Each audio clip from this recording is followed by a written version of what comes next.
Hey everyone, I would like to invite you to the City of God's annual conference with the theme being Your Kingdom Come, Your Will Be Done from Matthew 6:10. And this year's conference will be hosted by Pastor Flavien Kazadi. One of the guest speakers will be Prophet Moses and the other one being Pastor Maximilian. And it is starting October 17th to October 21st. From Wednesday, October to the Saturday, it will be at 6 p.m. and on Sunday, it will be at 10 a.m. Welcome your friends, come, bring everyone, and let's praise the Lord. Thank you. Hi everyone, my name is Sister Sarah, and I'm personally inviting you guys to our annual conference. It's going to be Your Kingdom Come, Your Will Be Done. I hope to see everybody here in Jesus' name. Thank you so much. Bye-bye. Igela coiffe ikote Papa na Kerouan, éternel Kenaya Kanda, taba, ikote Sensi Nganda taba Fenenene Nganda taba Chez Hugues la coiffe ikote Papa na Kerouan, éternel Kenaya Au 174 avenue Aristide Briand, 93 320, les pavillons sous bois. À la petite porte à gauche, association Hugues Ikoté.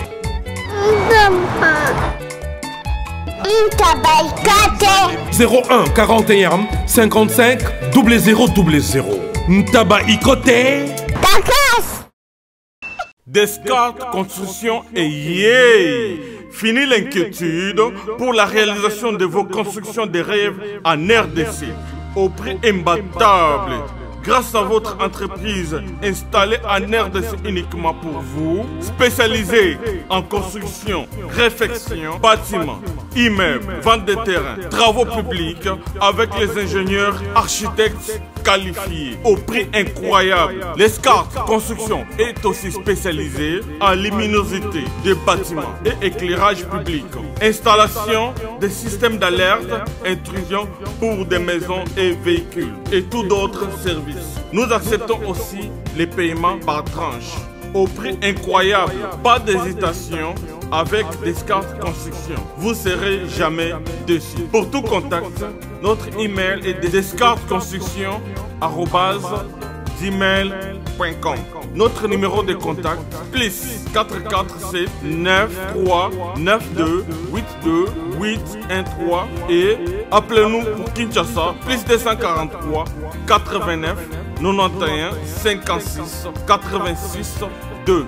Descartes Construction à Tozana Mbongo Moké, opération Tongana RDC. L'agence d'export et d'import Michulu Atlantic Shipping et yé bana ya Canada, bana ya USA, bomitungisa lisusu. Pour tous vos achats et ventes de voitures, pièces de rechange et les accessoires possibles. Na koti na ba koli na bino na Kinshasa, bomitungisa penza te. Please, bakoya koza koli tina ndako. Pour tout contact, benga Michel Lukadi. Plus 1 508 371 60 43 USA na Canada. Pour la Kinshasa, benga na plus 243 89 551 30 38. Michulu Atlantic Shipping. Yaboye, Bazuapi.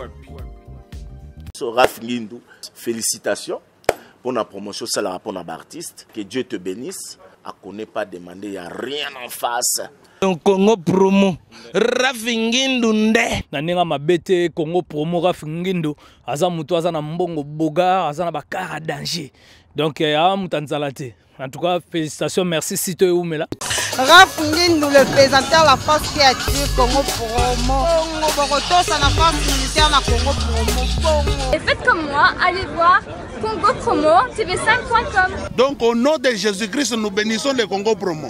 Avec Raph Ngindou, Congo Promo ne tombera jamais. Piccolo Congo Promo nde. Ouais, balobi Raph Ngindou. Congo Promo toujours, grande puissance. Come on. Congo Promo qui torcos net na film. Congo Promo babunda na nango. Raph Ngindou. Congo Promo. What a plus, what a boss là. Bienvenue à la découverte de Haïder Bokwala, très chers internautes, vous qui nous suivez de partout à travers le monde sur 3 www.congopromo TV. D'abord, c'est Raph Nguindou dans votre émission La Découverte, une émission qui vous aide de découvrir des réalités des Congolais vivant ici en Afrique du Sud. Une émission où nous avons des musiciens, des footballeurs, des sportifs, des hommes d'affaires. Tout le monde a marqué présence dans l'émission. Il y a Aïdor Bokwala, La Découverte. Vous allez toujours welcome. Aujourd'hui, j'ai un grand réel plaisir de recevoir pour vous un sportif. Un sportif, il y a Baleté. Il y a Ndemote, mais il y a Makofi, quoi. Il est là, mon invité d'aujourd'hui, à qui nous allons vraiment faire notre entretien. Il va nous parler de lui, il va nous parler de sa carrière, il va nous parler de son expérience. Ou Azu déjà, Banda Sport, Wana Banda Yangokan. Et puis, pourquoi il s'est retrouvé ici en Afrique du Sud. D'abord, cette émission, je l'ai dédiée à l'artiste Paul Mwanda. Paul Mwanda, l'artiste de Porsche Cayenne. Babi Kalamingité, générique le plus entendu, Bipolar. Donc, à la minute de l'intégralité à clip bipolar parce que le chant déjà, Mawaza déjà, le chant Zalimel, les autres Kalamingité. Donc, on va déjà vous annoncer et vous allez voir l'intégralité seulement ici dans Congo Promo bipolar de l'artiste Paul Mwanda. Il va nous suivre là où il est. Cette émission, Cette émission fera déjà plaisir à Gilles Trocodor, Maboko Bank, le jeune banquier. Fera aussi plaisir à mon vieux Boston Giama. Mon vieux Boston Giama, il vient dans là. Miami, Suzaro Mimate, Gasnabi, qui reprend un jour. À PDG Eric Etela, import et export. À Patient le Carambon, les boss, l'ancien dans la TGV monétaire. Éternel patron, il va nous suivre là où il est. Sans plus tarder, je mérite déjà m'approcher et donner la parole à mon invité qui est là, à qui je dis Maestro, bonne santé. Santé, toi, c'est calme. Bon, tu as l'émission Monde entier dans Congo Promo TV, peut-être. Mbali boso msusuba mon émission Aïdor Bokwala bali baro se présenter aux anani pe à Tozarapi. Ouais, moi c'est Maître Boulé. Maître Boulé depuis Congo na Kino na Matongé commune à Kalamu dans Vexé na bino tout. Ya. Maître Boulé Maître Jido. Dans Maître Jido. Maître Jidoka. Ya, Maître Jido. OK, comprenez comme je vous avais dit que c'est un sportif, il est Jidoka. Tantôt Jidoka, je pense qu'il y a plusieurs sportifs au la émission Jidoka. Baza bato basala rani Jidoka baza bato bazarama ki azio ba ningisio morote ipon sotona o game watanga bakumbona ngana salon makala bakombo kima Maître Boulé oza wana kata Afrique du Sud. D'abord premièrement Tony Toyeba au Banda Sport na yo depuis quand et puis Tilelo continuera toujours sport na yo. Ouais, na Banda Sport na âge à petit demi na 4 ans. Âge na Banda Sport na ebaté mais na surtout dans la couleur en judo. Mais na gimboka o pona batanga ba réalité ba vie ba nini mais et tombeka na kutaki fait na ngamo Gunther imbattable aza new champion aza champion mikolo ya UFC ndeto bundela ba judo ninga ba Congo ba nini et na yaki awa ne na monaki amemenga une fois na entraînement na bango na gym na bango entraînement na bango ninga expliquer nga ke pe foko tama solo ba nini dans la bandele ko ba G wana masolo judo te ya MMA. Mais ça le roi ni vous expliquer bape. MMA la jara ba combat ba cage to bunda combat cage to benga combat cage. Ya yango na osana minute. Donc Gunther mettre Gunther imbattable champion mutazo ngai. Abi yo pe foko malwa ngai ponga pe na jidoka. Amo beta bato bani dans na jidoka. Après teli ga ya le wate bani tellement déjà vu na imbattable za. On l'a mis dans lenda. Tipina bandaki bani bona donc siko de sava. Moi, 3 combats na bundaki na gagné dans na 4 combats na gagné ba KO et même combat cage on a jidoté mais on a jidoté on peut savoir parce que bingo hôtel biso babi je pense que bon on a peine ba image on a égolé ka déjà au lobby aux jidoka mais si je comprends bien na ba dire na yo au lobby dire jidoka mais aux bunda ils a jidoté donc ça c'est maintenant l'ensemble de judo karaté boxe et aux gens qui ont difficulté pendant au bandi judo bomwana na kimokolo karabo comme ils sincère au travail boxe na karaté comment on s'adapte qui facilement comment c'est un niveau ko robano gagner ba combat si facilement. Ah bon donc première fois mbrengai donc équipe na moi muke mbrenga mais tellement makile za sport bani na maîtriser yango moi boxe moi karaté moi ba boxe ba bilo on a tout ekotaki tara pene imbattable Gunther on a fait na ngai yeye pena mutu Alexis Nzela quoi. On comprend ya pene na yepa bandeka bongo. Donc mbrenga mo muke mais na temps déjà qui est na sportif. Elle voit une deux ans bani on ta TV. Donc mamuto les gana TV au théâtre au yemba au publicité dans les gela au te pom ta TV. Elle aura Porsche. C'était na biso bani ya Jobo. Donc mamuto dans au ezaka micro allo baemba dans les gela été. Ne monanga na sportif donc tout on a pété pour nous. Ok, merci beaucoup. Tout les a pété pour nous. Je pense que vous comprenez. Nous continuons notre émission lentement, sérieusement. La personne que j'ai reçue aujourd'hui, c'est Maître Boulet. Maître Boulet, l'un des fighters dans le Afrique d'ici, dans Jidoka. Azo Bundasiko, combat, combat cage. On va vous balancer les images. Exploit Maître Boulet, je m'aimerais mieux qu'on puisse d'abord, surtout, dans le Kaboété, sans pour autant dire de présenter mes félicitations à Maître Gunther Lembatable, notre nouveau champion. Azapé, invité dans la émission Goya, donc il va nous parler à propos de la victoire à gagner brésilien, on a notre champion. La fierté de la communauté congolaise, Maître Gunther Lembatable. Salutations ici aux Alinabike. Émission prochaine, tu reçois Maître Gunther, notre champion. Maître Boulet, dans le vraiment aux sportifs. Tu es sportif, tellement belé partout à travers le monde. Tout le monde en a pas Paris, tout le monde en a pas États-Unis, en Afrique du Sud, en Congo également. Dernièrement, j'avais suivi en l'aide des sportifs aussi notre frère Yuri, c'est un boxeur. À Paris, j'avais suivi une émission à l'ECA à Loba, je sais pas, si on a beau sentir dire à Loba, apparemment, tant tout le monde a sportif, tout référent mingi bozara bateau, bozara éducation a vraiment bien ma cassité. Si on a ce terme, on a un à propos na. Pour vous dire quoi, sportif mingi bozara, moi vaillou, moi kuluna, moi boy. Est-ce que tu peux un peu nous relater un peu par rapport à l'histoire na yo? Comment c'était passé? C'était si facile? Bah parents bah tiko ça la sport facilement tout. Yo vous avez pega bateau bah kata biso machette tu vois na ba tete na banjili wana ba ngaba wana tonengeni. Bon, ngai na mutu mo bigena na kola na famille papa maman dans éducation quoi. Mais dans le sport trop, dans le sport mingi, dans le sport trop. Dans le temps ba nini mais dans le mingi sport. On perd à tel mère à tel bon tellement pour nous le sport il faut que gagne le sport. Et t'es sportif tu il faut la ramu ta kuluna, il faut que tu abattu ce bien non. Muta le big est la sportif à la muta kuluna wana yé par rapport. JB Service. Il y a José Baïla. Oui, bonjour papa. Allez, comment t'as réussi? Landanga bureau alors. Ngane Mukolo agence José Baïla. Agence César basée à Rennes. Tous les voyages, ceux qui biloko comme Ninga Mona Yaga pour Nakabula biloko ba dériver à l'ébélité quoi. José Baïla, JB Service, Europe Mobimba, Atie biloko pas na yo. S'il vous plaît papa, biso awa na JB Service avant que soit colis na yo, il faut qu'on vérifie ceux qui biloko on est commis très bien. Ah, muto mukirite. Soda pour nous t'attirer collier.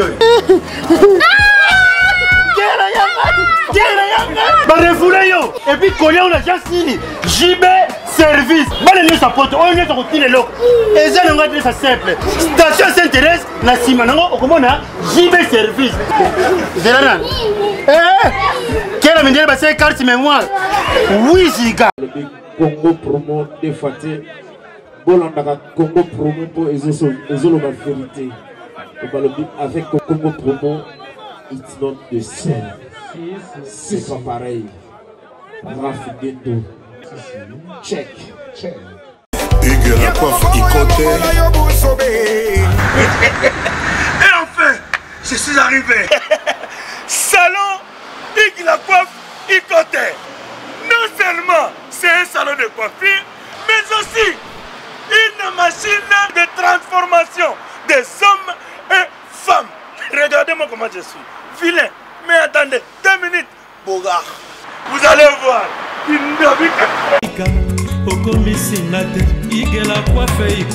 Hugues la coiffe Ikote. Votre salon de coiffure mixte afro-européen situé sur la Nationale 3 au 174 avenue Aristide Briand, les pavillons sous bois. Pour plus de précisions, veuillez nous contacter au 01 41 55 00 00 ou encore sur notre site huguelacoiffeikote.com. Nous sommes ouverts tous les jours de 8h à 20h, même les jours fériés. Hugues la coiffe Ikote, l'homme qui coiffe la ville. Hugues la coiffe Ikote, le salon de coiffure mixte afro-européenne de proximité. Au 174 avenue Aristide Briand, les pavillons sous bois sur la Nationale 3. Un seul numéro, 01 41 55 0000. La beauté de votre chevelure chez votre frère. Hugues la coiffe Icotane, même père, même mère. Chikicha, chikicha, cha cha. La beauté peut tout changer. Salon Hugues la coiffe Icotane. Quelle beauté! Sexy pour les femmes, ndindindi pour les hommes. Éducation na yena famille na bango. N'importe qui te garage judoka sportif. Donc amema na kuluna non. Mettre Gunther imbattable. Aza judoka sportif appelé champion. Un minute à la champion. IFC. Mais aza responsable. Au sens là il faut qu'on parler na ye. Mère azana. On prend mère azana, ba petit sœur ne bazana donc responsable quoi. Sportif tout est à Ozara qui est kuluna dans la bande non par rapport à base éducation, base antique, base famille à parler bani par rapport qui est ningi wana net singa pina dans rien. Ngana kuluna te na sportif. Ozala tu boza kuluna te. Rien. Rien. Vraiment comprenez ya zane kuluna te, ya sportif. Donc atanga match qui ba parents ba bara qui loza passion na yo to lingo sala toujours musala on a tout ça avant toujours na sport. On a remarqué ces derniers temps si il faut vraiment qu'on se le dise vous sportif vous comme quoi appartenir mingi aussi dans famille musicale. Si on veut partenaire par famille musicale na sima ba musicien mingi to mo na ba sportif.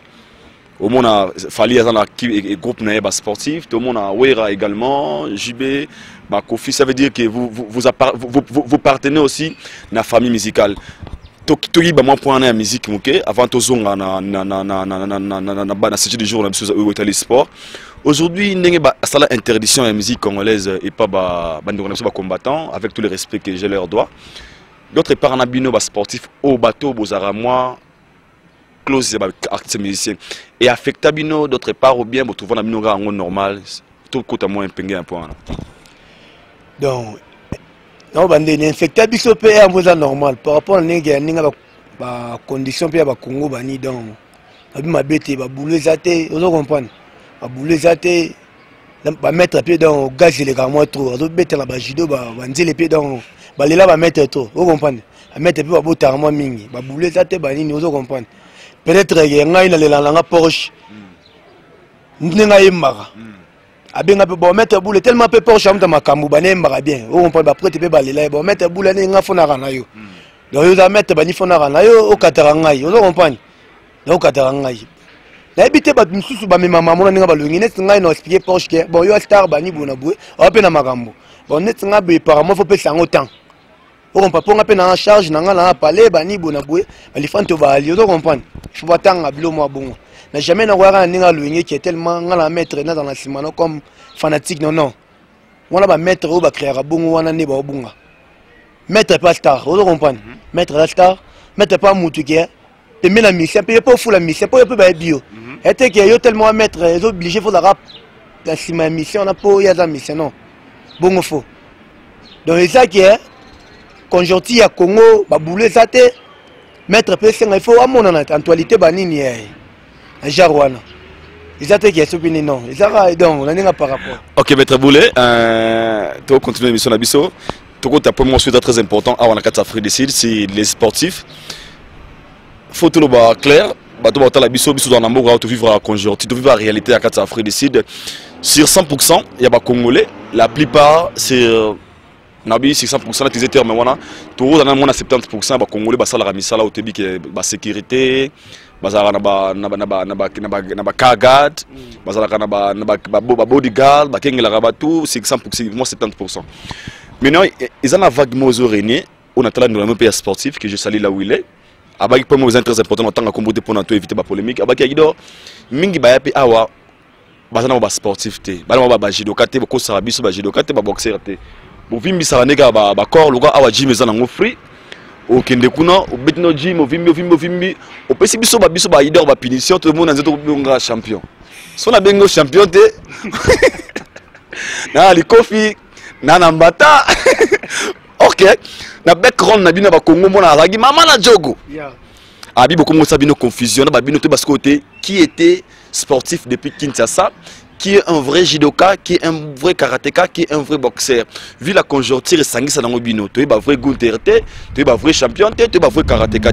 Par là, vous voulez dire, qu'est-ce que vous pouvez dire par rapport à un concept on déconne à ça. Donc, pour naïe, et bien là, mettre bazar fake. Vous avez fait que vous avez oh nga judoka na Congo na zagi oh c'est noir to yebiote oh nga karatéka zagi boy to yebiote. Vous en avez réponse ni par rapport à ah na robandeni eza na batu msusu guerre ayebi pe batu yepe la msusu na pe sportif te zaka ki akimboka oh moi ba condition ba ni vivre vous comprenez atipe maele kana mambo sport ngo yepe abundi pe moi a gagné vous comprenez baton tout le baton presque tout balo mambo wana tel record na ya mambo salara lemsu a gagné 8 à pour la 10 il y a faux record vous comprenez lemsu mutonga ne danger te zaka ba ignorance pour un sportif jamais robot ya ba sportif vous comprenez ce quoi mukumbusu exporté et puis na fédération te nanenga ba kinwana ba bisoneti ba judoka beda to ba ni partout ba te belé à moi créer ba jelas net zuwa quoi jalousie baza comme si que ba jaloux ba judoka tellement ba mona ba judoka dans ba ke liboso na match là ba sport ngo et créer ba jaloux pour un sportif un robot est jamais sportif vous comprenez sportif jamais robot est sportif ça va que le moga que et ça qui ingratitude l'aime sous mouton yepé à sportif te n'enga par rapport wana pour ngai na ba sportif tout discipline tout vous comprenez ba karatéka baza ba boxeur baza ba judoka ba ali ba lutteur ba ali vous comprenez il faut respecter toutes les disciplines n'enga par rapport et te que au bout ya bat n'enga par rapport pour appeler son micro pour bundaki mo combat mo gagner qui record no déjà bien te. Mais ça vous arrive parfois aussi. Tant on va sportif, on va bien on va bien Joe à Robert nga des gars. Joe on a surtout batenga na bagarre vraiment gay na télématé. On a maso batenga na bagarre bon na Robert des gars. Vous avez conscient on dit mana entre bino même si bobo la sarté même moi na katantima. Netsingai. Na ba to ba Robert au pe na Jobura so ba simbio pe boy ma trop. Te bazate aza. Netsinga muto Robert nga Gunther.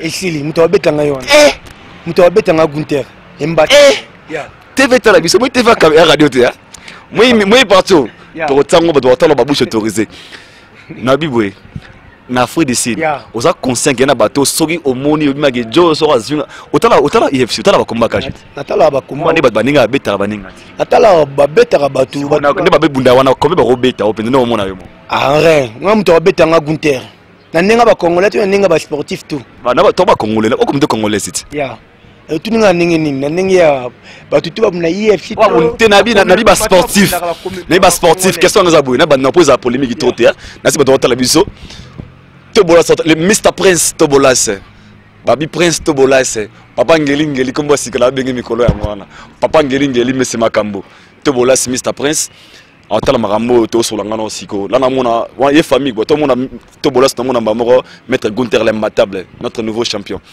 question ngeza boza simple bino ba sportif tant bo vanda rabino moro boza rapé conscient que Joana Ndazabongo a Robert Ngai moni Joana Ndazabongo soka zwinga penza boule boy a rien na hôtel maté réponse na aussi kweza ezara mutumo Robert Tao ni on a bien pas mettre Gunther ne so Robert Tao Netsinga pina ni na abu pour mettre Gunther yimte menga la solo singa la travaga donc ngala lo idole na ninga marambo nani na travaga na ba discipline nga pour pe mama na mto ba discipline vous comprenez batebele ba lo ba ke on a vu ceinture on a ba gwa bani non on a travaillé na vie on a bani na pe na bosser mais à part ça batebele na mona ke baba ta ba momi ba betara pam vous comprenez ba ba pele la pe na ba discipline muke vous comprenez Netsinga ni na abu na mno mto discipline na ba rappel te à contrôler non ma ba sentiment nzoto ma ninga batang ke apa Gunther muto betanga zate muto bina betanga te apa Gunther muto betanga te na ba sportif nyoso ya communauté congolaise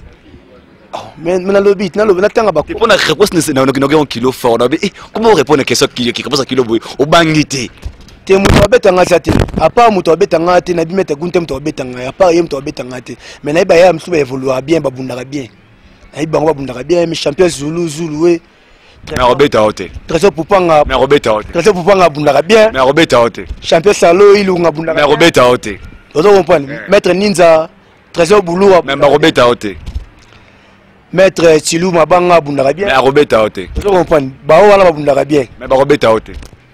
Ozomona. C'est comme ça la messe de notre émission. Nous évoluons lentement sérieusement avec mon invité, Maître Boulet. Bien à mon image à Gunther imbattable. Notre prochain invité, c'est Maître Gunther. Il est une émission à champion quoi. C'est une très grosse alawana. Émission à sponsoriser pour mériter bonheur et soir. PDG Eric Tela, Francis Bambongo, mon vieux Omar Loabea, mon vieux Boston Gama. Pour sponsoriser l'émission, on a Maître Gunther imbattable. Ça la maman la vraie. Et à fierté à Congo na biso sentir wana ezana kata Congo donc et ça a toujours pro de biso ba congolais. Maître Boulet donc il réponse na parce que bato batali émission ba comprendre que na Johannesburg muto beta Maître Boulet zana été à part Maître Gunther imbattable de propos tenus n'engage que son notaire. Maître Boulet tondo comme on a sous émission na biso tout ce qu'on a des questions pour tout chute parce que déjà derrière la régie.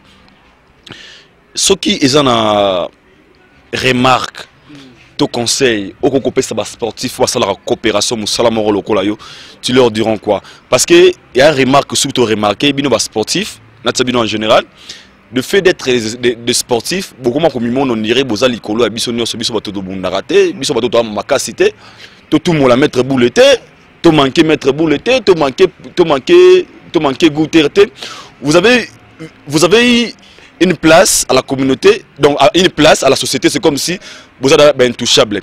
Mais aussi un conseil ou un reproche, au concours reproché, un sportif inclut Yomo na Katoro Banin. Par rapport à un donc sportif, un an, il faut dans nous mettre un nous dans mettre, il faut dans un maître, il faut dans une maîtrise. On par rapport de un. De deux, il faut éviter un peu le milieu qui est du Cambouya. Vous comprenez? Bah mettre un sous yo aux côté donc yo un sportif de un il faut avoir toujours une garde discipline yo sur côté ba mila ramasanga ba ni po bato bazana ba mona vous comprenez de un on mutu mesu kaka ba ko nyato pe na keti be mutu on peut bio pété vous comprenez roluka o agir na bande mo boye mutu a peut tellement bio te boya yo po pas comme même mettre qui mettre comme mané longité ya on luka boya yo yo zana ni bani bonne e retoucher comme que mamebele entre temps yo mo na sportif discipline ya muke il faut on a parlé to côté mo milieu mo bekebi que vous à l'aise qui ko yanga mo kilibo ba pele bani do pour manquer ba boya yo vous comprenez on a par rapport à conscient ngai de deux et ça va sportif et ça va mettre monsieur quoi il y a sportif parce que genre qui est tellement a un monde qui est mutabana solo liboso baninga do yazo mona qui a danger do yene do ya l'équipe bateau en plus fait là c'est là trop pour la biso ba congolais net message mon akata qui pendant on a quatre émissions te pour sur comme ça pendant nakata malobate dernièrement azabi nouveau prochain invité nangai champion maître mal à l'aise azab sport azabi bobujulo ka na soyé bien mal à l'aise ngala biga kusuda mona kongo lo kanga batu bena kinga boa azara awa comme champion maître mal azab judoka azab kota bezval ah na habité ngala ba judoka o to sala judo ke o champion mal à l'aise ngabi mbila mo lo kanga batu mal na comme ça message na ngai mal à l'aise azab moko pe ba judoka abunda depuis Congo Kinshasa. Je pense que les deux sont bien mais comme les champions maître mal à l'aise azana bezval babunda be kalaming tous les 10 comme on va inviter nanga prochainement à la 5 défi. Na comme ce message en direct à la télévision pour la message moins clair na Johannesburg judoka il y a point bozara so 6e 7e il y a 3e milieu musu butika bozaba 6e bozaba 7e bozaba 4e bozaba 10e dans la saga défi mo judoka au moni gaza azana na point mo na yeso na 3e niveau a signé comme za to lukaring relaxer biso moi message na commission pas na yo pour et ça la vrai ah mettez-moi à l'aise le bibongo mettez-moi à l'aise non mais émission kala mita awa na aza invité na ya émission ya ngana bi nembi la moi na Congo te yesa awa et bi mo continue moi à l'aise na Congo mais tellement mal à l'aise ça ya judoka depuis Kinshasa il y a poids lourd il y a troisième catégorie bon ça j'étais tellement ceux qui mettent ceux qui nanu ceux qui à l'aise ceux qui nani na habité bon Maître Boulet yo ngai na pena judoka ma muto ba MMA on doit prendre maintenant beta ba tu mais base na judo soki ke mambo alindo tangi kombo ta Gilles Tokodor maboko bank na kombo ya ve Eric soki nani Eric te la PDG nenga par rapport vous comprenez to fe nangala no Mr Prince a wotape makambo non Mr Prince Tobolas a wotape makambo dans les beautés Playboy Zuba Playboy batie makambo batie balarba nini donc tout est night mais non betaille mal à l'aise ya no betaille attends l'émission non je pense que dans ce qui déjà mais j'ai passé mettre mal les autres l'émission Autosali donc le défi est lancé pour nabaki miko na mbara sportif donc cette émission nous avons Gunther imbattable champion donc émission Gunther vous en sponsorisé na 5 bino déjà ba PDG recté là boss le Omar Loabea mon vieux Boston Gama pour sponsoriser émission na Gunther imbattable ça la biso vrai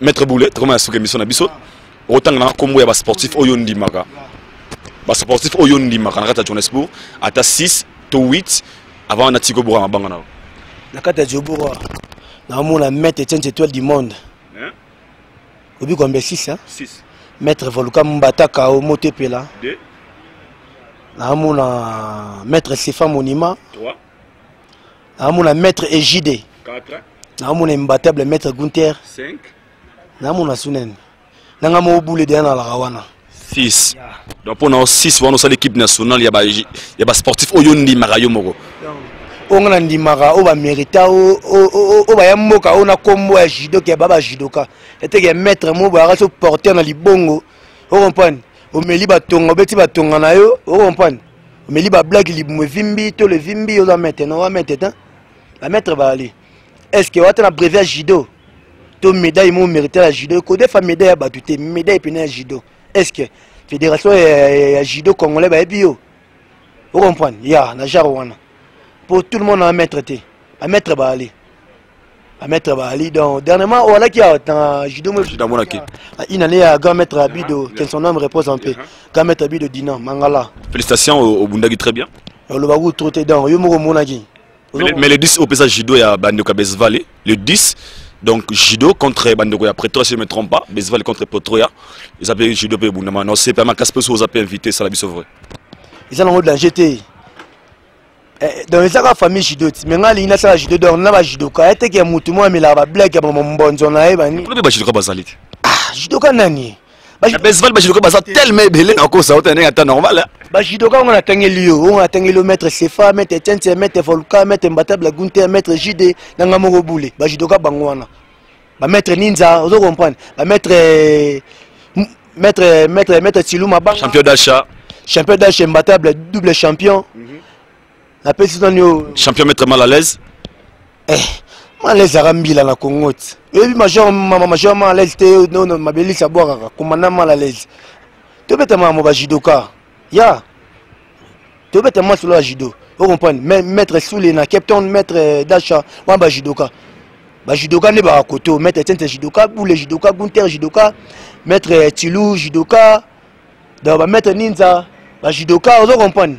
Ba maître Wan ba judoka ba maître Bilika la maître Kevin Cheval ozo comprendre ba judoka bangwana maître Mais maître Kenzo Monima ba judoka bangwana était que o te non judo fo judo était quoi il porter beti li bende na moko comme judo non ba to ba mamba judo to zala to hotel la judo ozo comprendre to zala be to ta judo que vrai judo était que judo moye dans te judo chanza mundela chanza judo comment donc non c'est un spectacle au début et tu libre de judo moi kala 2000 donc on a habité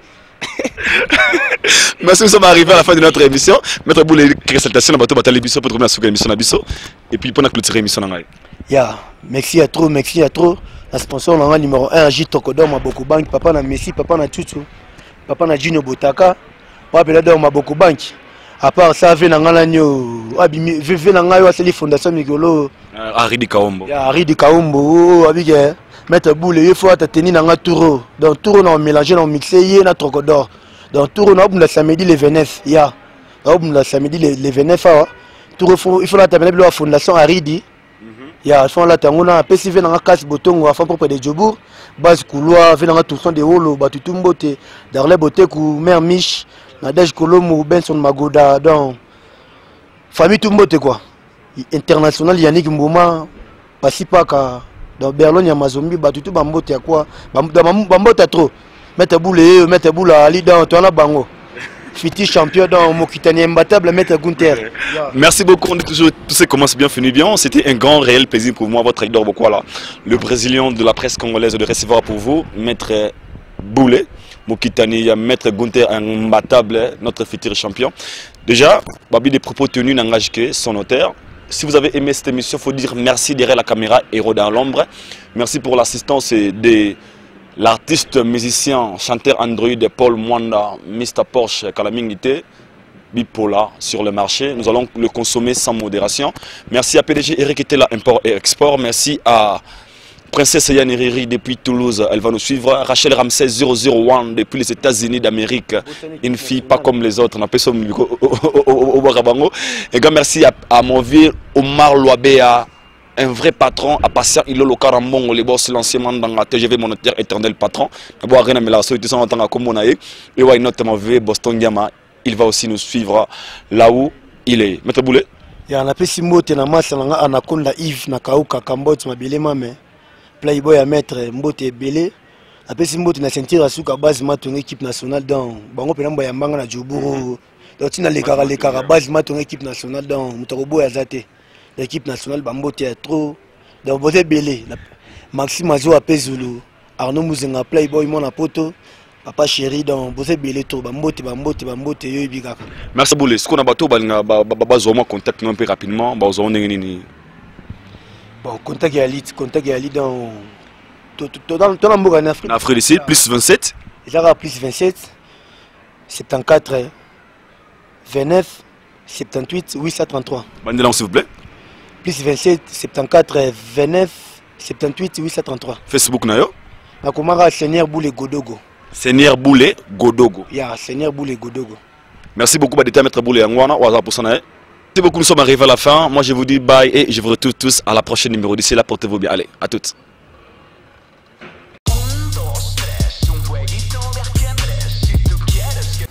Bonjour à tous, vous êtes sur Congo Promo. Si vous aimez plus de vidéos, cliquez le bouton en bas. Abonnez-vous à masse. Moi, Bérodès, je me suis déjà abonné. Il reste que...